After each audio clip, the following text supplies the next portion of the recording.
Hey there everybody, Max Rich here, and if you didn't guess it, we are doing the unplugged version of Stevie Ray Vaughan's Pride and Joy.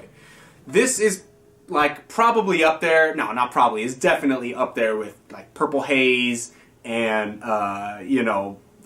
virtually every major guitar song that you have to know. This one probably edges almost all of those out, because this one, an acoustic or electric version, regardless.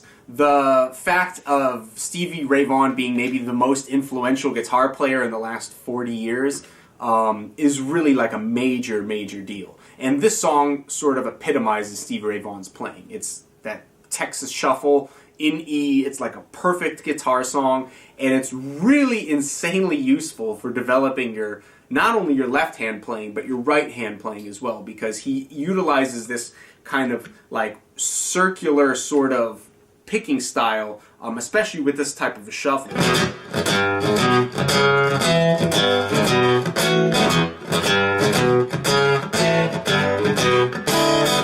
Right? That type of a thing, right? He's got a very heavy groove, very heavy pocket. And it's not that easy to emulate, but it can be. It depends how you go about approaching it while you practice.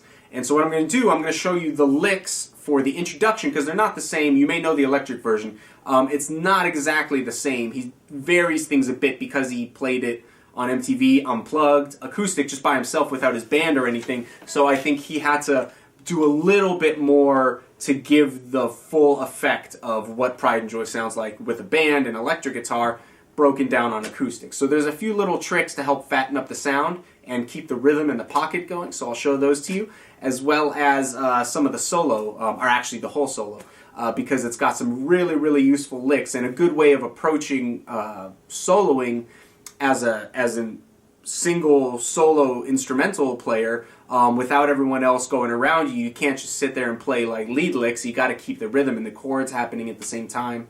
So this solo from Pride and Joy is like a perfect example of how to do that. So there's a lot of information in this lesson, so I hope you bring your chops, and I hope you know the blues progression and chords and stuff, because I'm not going to like spend a lot of time saying, okay, this is an E major chord, this is, the notes of a B7 chord. If you're already at the point where you want to learn Stevie Ray Vaughan, you got to have a basic blues rock structure and know enough about blues chords to get by. So we're going to skip that portion, dive straight into the meat of it, so don't go anywhere. Follow me, and I'll show you how to play it in just a second.